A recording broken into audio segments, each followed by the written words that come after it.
کہتے جی کہ قرآن پاک میں ہے کہ اللہ تبارک و تعالیٰ نے، قرآن پاک میں تو خیر نہیں ہے، یہ تو آپ نے خود گھڑا ہے۔ کون سی آیت ہے؟ اعملوا ما شئتم فإنی قد غفرت لکم، شریف آدھی حدیث ہے، قرآن نہیں ہے۔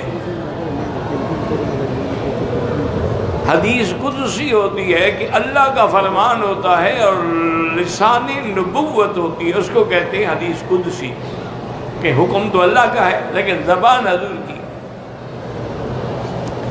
کہ بدر والوں کے بارے میں یہ فرمایا کہ اعملوا ما شئتم فإنی قد غفرت لکم، کہ آج کے بعد جو چاہو تم کرو، ہمیں نے تمہارے گناہ معاف کر دیا۔ تو اس کا معنی یہ تو نہیں ہے کہ ان سے گناہ بھی نہیں ہوں گے، یہ کہاں لکھا ہوا ہے؟ اور اس کا معنی یہ تو نہیں ہے کہ اگر گناہ ہو تو ان کو حد بھی نہیں ماری جائے گی، حد ماری تو پاک ہو گئے نا، تو اللہ نے معاف کر دیا، ان کی بخشش کا انتظام کر دیا۔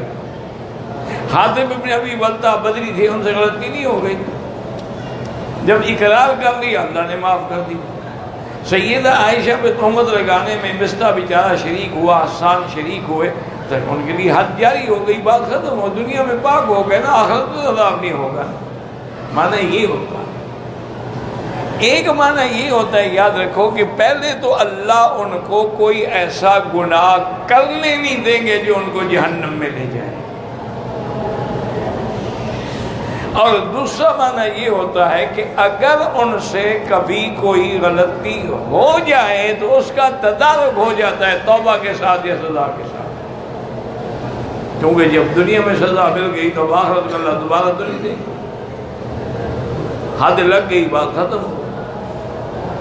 تو اسی لیے اس کا معنی یہ نہیں ہے کہ ان کو وہ جو چاہیں چوری کرے تو ہاتھ نہ کاٹو، قتل کرے تو ان کو قتل نہ کیا جائے، یہ کیا کس نے معنی کیا ہے؟ آپ نے عجیب آدمی ہو، قاتل ہے قتل ہوگا، چور ہے ہاتھ کٹے گا، زنا کرے گا حد لگے گی، قذف کیا تہمت لگائی حد لگی، یہ تو نہیں نا ان پہ احکام بھی ختم ہو گئے۔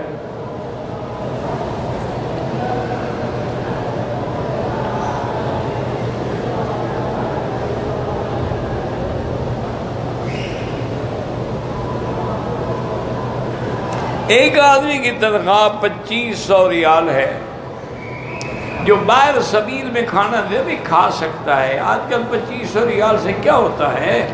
بجلی کا بل بھی ادا نہیں ہوتا، مکان کا کرایہ بھی ادا نہیں ہوتا، سب کچھ ادا کر کے دیکھو اس کے بعد بچتا کیا ہے؟ یہ تو ہم گناہوں کی وجہ سے اللہ نے ہمارے رزق میں تنگی کر دی ہے۔ قاعدہ ہے کہ جب ہم گناہ میں پڑیں گے رزق تنگ ہو جائے، اور جب ہم نیکی میں آئیں گے، استغفار میں آئیں گے، اللہ رزق میں وسعت بھی دے دیں گے اور تھوڑے میں قناعت اور برکت بھی دے دیں گے۔ یہ جو کچھ دنیا میں ہو رہا ہے یہ سب ہمارے اعمال ہیں، ہمارے گناہ ہیں۔ کسی جگہ بارش ہوتی نہیں، اور کسی جگہ ہوتی ہے جب فصل ہو اور بارش نقصان والی ہو، اور کسی جگہ اتنی ہوتی ہے کہ وہاں سیلاب بن جاتے ہیں، لوگ ڈوب رہے ہیں، لوگ مر رہے ہیں۔ وجہ کیا ہے؟ ہمارے اعمال۔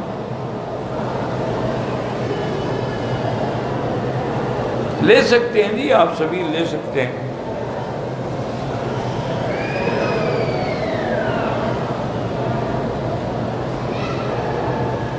کہتے ہیں کہ آپ نے حافظے کی قوت کے لیے دعا بتلائی تھی، دلائل النبوہ للبیہقی میں نے ڈھونڈا ہے تو نہیں ملی۔ آپ نے پتہ نہیں کیسے ڈھونڈا، اللہ عالم۔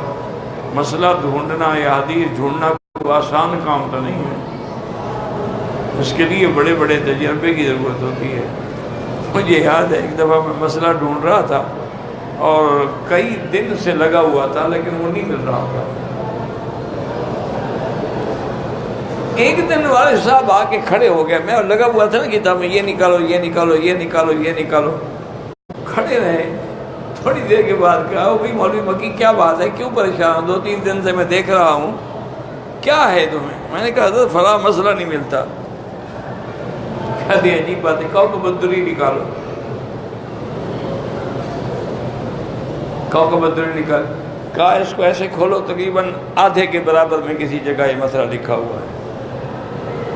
دیکھا لکھا ہوا، میں نے کہا حضرت کیسے پتہ؟ کہتے پتہ مجھے بھی نہیں تھا، لیکن مجھے یقین تھا کہ میرا استاد یہ مسئلہ ضرور لکھے گا، اور کوئی لکھے نہ لکھے لیکن علامہ انور شاہ ضرور لکھے۔ حالانکہ والد صاحب ان کے شاگرد نہیں تھے، والد صاحب سے ان سے بھی بڑوں کے شاگرد تھے، لیکن ادب استاد کہتے تھے، احترام کرتے۔ تو یہ تجربہ ہوتا ہے میرا بھائی۔ اگر تمہیں نہیں ملتی نا تو کسی دکان پہ چلے جاؤ، ان سے کہو کہ دعا حفظ القرآن، چھوٹی چھوٹی آپ کا رسالے ان میں بھی چھپی ہوئی ہے۔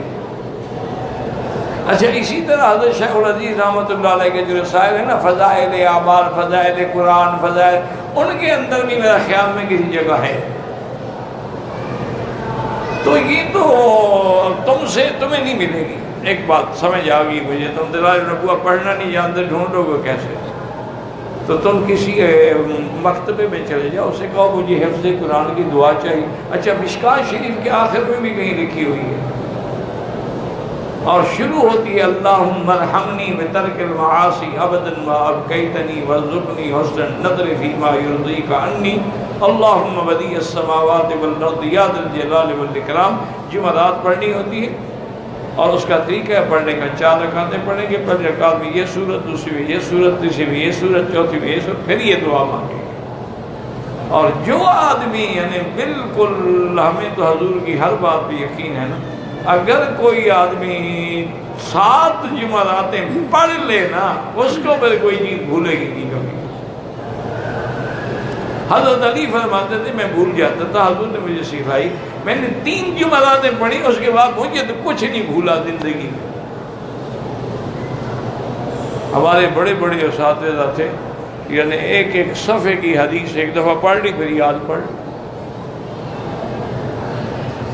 ابھی بھی ہمارے جنگ میں مدرسہ ہے پیر الفقار صاحب کا، اس میں ایک نابینا حافظ ہے، اس نے پوری بخاری شریف یاد کی۔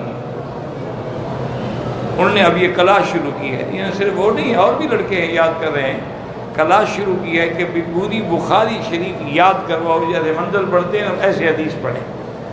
تو ان میں وہ ایک لڑکا تو کامیاب ہو گیا، ہے بھی نابینا۔ اس لیے میرا بھائی تم پریشان نہ ہو، کسی مکتبے پہ چلے جاؤ، یہ کتابیں جو بیچتے ہیں ان کے پاس انشاءاللہ تمہیں مل جائے گی، تمہیں ڈھونڈنے سے نہیں ملتی۔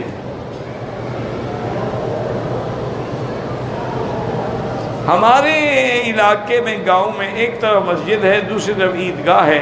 لوگ کہتے ہیں عیدگاہ کے اوپر مسجد بنا دیں، کوئی حرج نہیں، کیا ہے، عیدگاہ میں بھی نماز ہوتی ہے، مسجد میں بھی نماز ہوتی ہے، اوپر کیوں بنا دو جناب؟ نیچے سے ساری اوپر بنا دو، کیا فرق پڑتا ہے؟ عید کے لیے باہر کسی کھلے میدان میں چلے جانا، عیدگاہ ہونا کوئی ضروری تو نہیں ہے۔ اصل تو معنی یہی ہوتا تھا عیدگاہ کے کھلے میدان میں پڑھی جائے۔ میں بیمار ہوں، اللہ ہر بیمار کو شفا عطا فرما۔ اللہم اشفنا واشف مرضانا وارحم موتانا واستجب دعانا ولا تخیب رجاءنا برحمتک یا ارحم الراحمین۔ اگر ہم 9 ذی الحجہ کو پاکستان میں روزہ رکھیں یوم عرفہ ایک دن میں نہیں، وہ دن جو وہاں 9 ہو اس دن روزہ رکھو گے۔ سعودی عرب کے 9 کے مطابق نہیں رکھو گے، سعودی عرب کے مطابق عید پڑھو گے، سعودی عرب کے مطابق فجر کی نماز پڑھو گے، تمہاری یہاں تو آدھی رات ہوگی یا بالکل سورج نکل آیا ہوگا۔ میقات پار کرنے کے بعد عمرہ کرنا واجب ہے، ہاں بالکل واجب ہے۔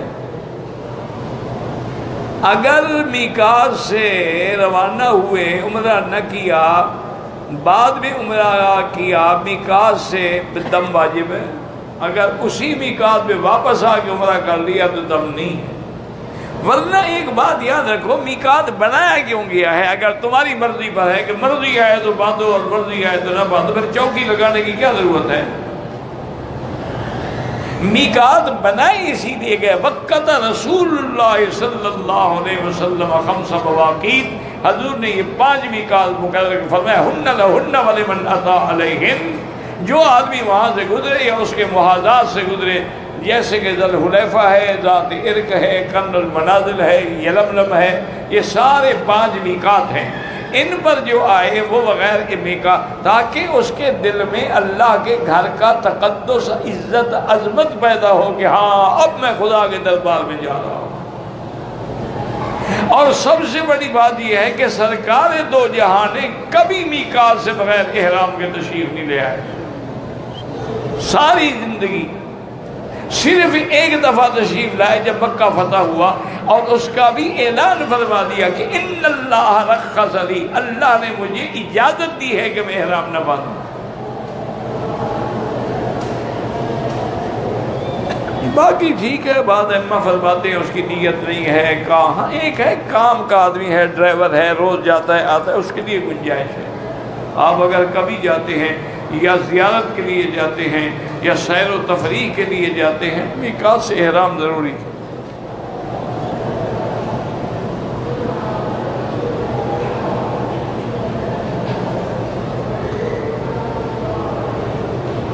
میرے ابا نے گھر بنایا، اس میں میں نے بھی پیسہ ڈالا تھا، جو تم نے ڈالا ابا کا ہی ہو گیا نا، انت و مالک لابیک کا۔ اب تم پہلے اپنے پیسے نکالو گے پھر تقسیم کرو، تمہارے باپ کا ہے نا، تو اب باپ کے جتنے وارث ہیں سب کو ملے گا۔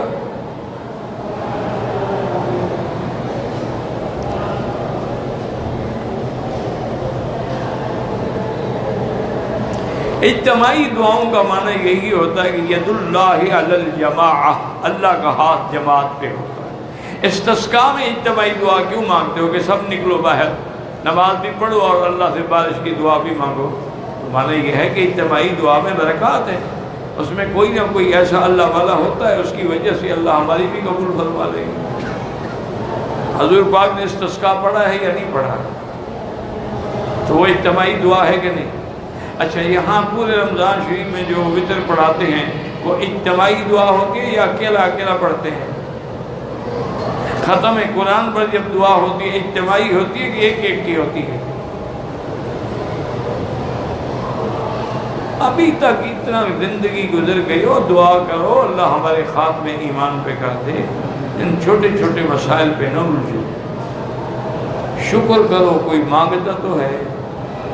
بدقسمت تو وہ ہے جو مانگنے سے بھی محروم ہے، مسجد میں آنے سے بھی محروم ہے، نماز سے بھی محروم ہے۔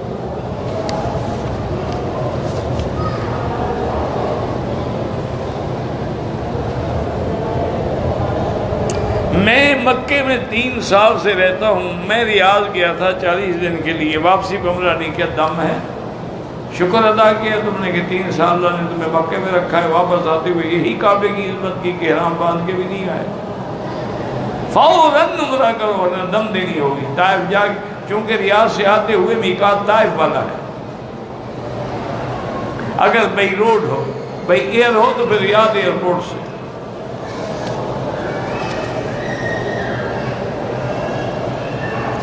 میں مکے میں نوکری کرتا ہوں، مدینے میں 4 دن کے لیے گیا تھا، بالکل دم پڑے گا اگر احرام نہیں باندھا۔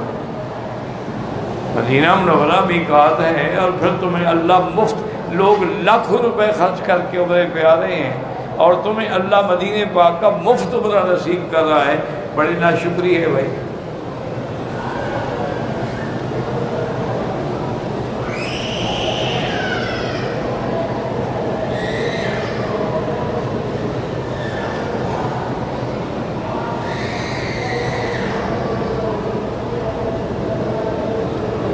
کہتے ہیں جی کہ ایک آدمی شادی کے 10 دن کے بعد گم ہو گیا، خبر یہ پھیلی کہ وہ بندہ فوت ہو گیا،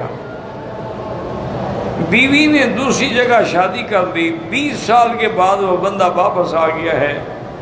میرا بھائی گزارش یہ ہے، اسی لیے دیکھیں نا، میں ہمیشہ آپ سے کہتا ہوں نا کہ امام ابو حنیفہ کی جتنی نظر ہے مسائل پر وہ کسی اور ائمہ کی نہیں ہے۔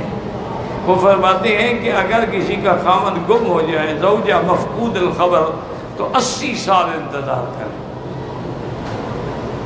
کتنی بڑی بات کی، مانا کیا ہے یعنی دوسری شادی نہ کرے، اب 80 سال کے بعد کیا رہے گا اس کے بعد باقی شادی کرنے کے لیے؟ نہ دانت بچیں گے نہ بال بچیں گے، وہ تو پھر خود دادی بن گئی ہوگی، شادی کیا کرے گی؟ مانا یہ ہے کہ شادی نہ کرے. کیوں؟ ہو سکتا ہے کہ پہلا خاوند نکل آئے تو پھر کیا ہوگا؟ نکاح پہلا شمار ہوگا یا دوسرا ہوگا. لیکن امام مالک رحمۃ اللہ علیہ فرماتے ہیں کہ اگر 3 سال کی مدت تک کوئی خبر نہ آئے تو اس عورت کو چاہیے کہ وہ محکمے میں درخواست دے. وہ حکومت اس کے لیے اخبارات میں باقاعدہ اعلان شائع کرے گی. انتظار کرنے کے بعد اس کو اجازت دے دیں کہ وہ شادی کر سکتی ہے. اب جب شادی کر لی ہے وہی دوسرے کی بیوی شمار ہوگی. اب پہلے کا کیا تعلق ہے؟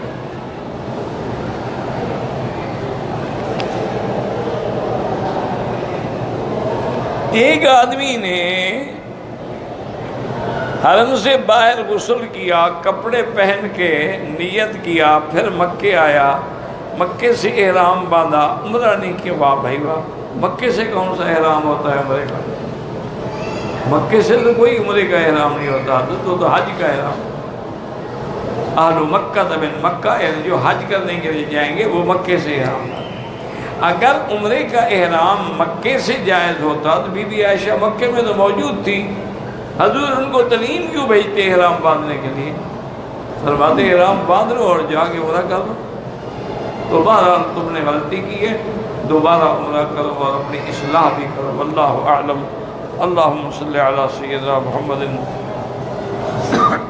وعلی آل سیدنا محمد کما صلیت علی ابراہیم وعلی آل ابراہیم فی العالمین انک حمید مجید. لا الہ الا اللہ الحلیم العظیم. لا الہ الا اللہ رب العرش العظیم. لا الہ الا اللہ رب السماوات ورب الارض رب العرش الکریم. اللہم انا نسألک موجبات رحمتک وعزائم مغفرتک والسلامت عن کل اسم والغنیمت عن کل بر. اللہم لا تدع لنا ذنبا الا غفرتا ولا ہما الا فرجتا ولا عیبا الا سترتا ولا کربا الا نفستا ولا ضالا الا ہدیتا ولا فسادا الا اصلحتا ولا مریضا الا شافیتا ولا عدوا ظالما الا اخذلتا ولا حاجت من حوائج الدنیا والآخرہ الا قضیتها ویسرتها. یا اللہ بیماروں کو شفا عطا فرما. یا اللہ بیماروں کو شفا عطا فرما. یا اللہ ہماری ظاہری باطنی روحانی جسمانی بیماریاں دور فرما. یا الہ العالمین بے حیاؤں کو حیا عطا فرما، بے دینوں کو دین عطا فرما، بے اولادوں کو اولاد صالح عطا فرما، بے روزگاروں کو روزگار عطا فرما، جن کے گھروں میں بچیاں ہیں ان کو خیر کے رشتے نصیب فرما. یا اللہ پورے عالم میں مسلمانوں کی جان مال آبرو عزت کی حفاظت فرما. یا اللہ مسلمان کشمیر میں ہیں، فلسطین میں ہیں، بورما میں ہیں، روہنگیا میں ہیں، عرب میں ہیں، عجب میں ہیں، ان سب کی جان مال آبرو عزت کی حفاظت فرما. یا اللہ مسلمانوں کی نصرت فرما. یا اللہ بلد الامین کو قیامت تک ہر فتنے سے محفوظ فرما. یا اللہ اس بلد الامین کو قیامت تک ہر فتنے سے محفوظ فرما.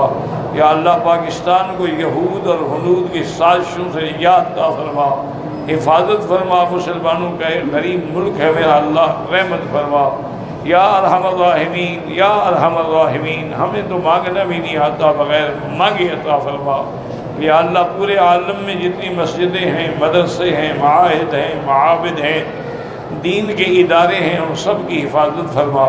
یا اللہ دین کے کام کرنے والوں کی حفاظت فرما. یا اللہ دین کے نام لینے والوں کی حفاظت فرما. یا اللہ مسلمانوں کو اتفاق اتحاد نصیب فرما. ربنا آتنا فی الدنیا حسنۃ وفی الآخرۃ حسنۃ وقنا عذاب النار. صلی اللہ تعالی علی خیر خلقہ سیدنا محمد وعلی آلہ وصحبہ اجمعین. اللہم صلی علی سیدنا محمد و